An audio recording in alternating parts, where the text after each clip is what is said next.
Hello, number samatastilie. Welcome back to Lardin Submission channel. Hello, number suya kuchin siro. Delhi से धर्मशाला चल रही निजी Volvo बसों में चल रहा गोरख धंधा। आज धर्मशाला बाईपास पर एक निजी वोल्वो बस से धर्मशाला पुलिस ने भारी नकदी के साथ पकड़ा अफीम और चिट्टा। जी हां, आज सुबह धर्मशाला पुलिस को पुख्ता सूत्रों से जानकारी मिली थी कि दिल्ली से एक निजी बस में भारी मात्रा में नकदी, अफीम और चिट्टा धर्मशाला पहुंच रहा है, जिसके चलते आज सुबह से ही धर्मशाला पुलिस की टीम मैक्लोडगंज बाईपास पर मौके पर डट गई। वहीं जब दिल्ली से उक्त निजी बस बाईपास स्टैंड पर पहुंची, तभी धर्मशाला पुलिस ने बस के ड्राइवर और कंडक्टर से पूछताछ की, जिसके बाद बस की तलाशी ली गई और बस में लाखों की नकदी सहित चिट्टा और अफीम बरामद की गई। मिली जानकारी के अनुसार यह बस मैक्लोडगंज से एक तिब्बती मूल के व्यक्ति की बताई गई है। वहीं इस बस में धर्मशाला के ही रहने वाले ड्राइवर और कंडक्टर भी हैं। नकदी इतनी अधिक थी कि जिसे गिनने के लिए नोट गिनने की मशीन लानी पड़ी। वहीं इस पूरी कार्यवाही में पुलिस को सुबह से शाम हो गई। गौरतलब हो कि दिल्ली से धर्मशाला कई वोल्वो व डिलक्स बसें रोजाना चलती है और इन बसों में पहले भी कई बार नशीली चीजें पकड़ी गई है। वहीं कई बसें तो बिना आरटीओ रजिस्ट्रेशन के इधर उधर घूमती हुई देखी जा सकती है। जहां जिला कांगड़ा को बीते रोज भी चिट्टा सप्लायर को पकड़कर बड़ी कामयाबी मिली थी, वहीं आज धर्मशाला पुलिस की टीम ने एक और बड़ी कामयाबी हासिल की है। हालांकि इस मामले में नकदी, चिट्टा और अफीम की संख्या और मात्रा की आधिकारिक पुष्टि आनी अभी बाकी है।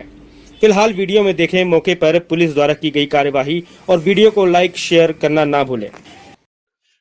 हाँ जी, चलो न्यूज़ 24 वाले जो भी संवाददाता है, लाइक शेयर सब्सक्राइब कर दिया। चलो, और ये पहली बार नहीं है आप तिब्बती का नाम ले रहे हो, है ना? और बस का ओनर भी तिब्बती है, लेकिन देख लो उसमें बस का कंडक्टर और जो ड्राइवर है वो हिमाचल मूलवासी का लोग हैं। तो ऐसे अनगिनत बस चलते रहते हैं हिमाचल में, है ना? और पूरा हिंदुस्तान में। और गोरख धंधा करने वाला हर जगह पे मिलता है। उसमें कोई भी मुल्क का आदमी हो सकता है, अभी तक पुष्टि नहीं हुआ है।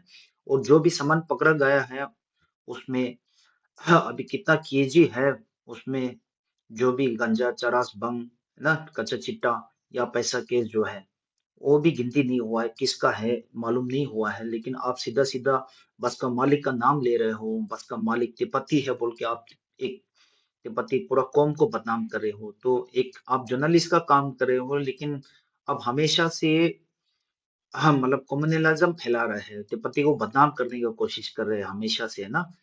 और ये पहली बार नहीं है, दूसरी बार भी नहीं है, काफ़ी बार आप न्यूज़ 24 वाले ऐसे काम करते रहते हो।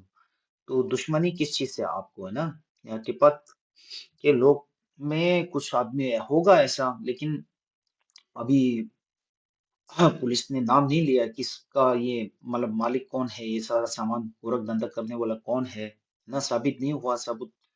तो आप ऐसा बदनाम करने का कोशिश मत कीजिए पूरा तिब्बती कौम को।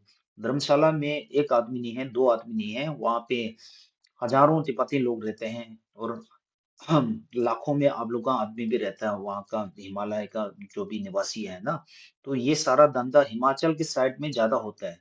तो इसमें आप तिब्बती को बदनाम मत कीजिए प्लीज़, मैं आपसे दरख्वास्त करता हूँ मैं।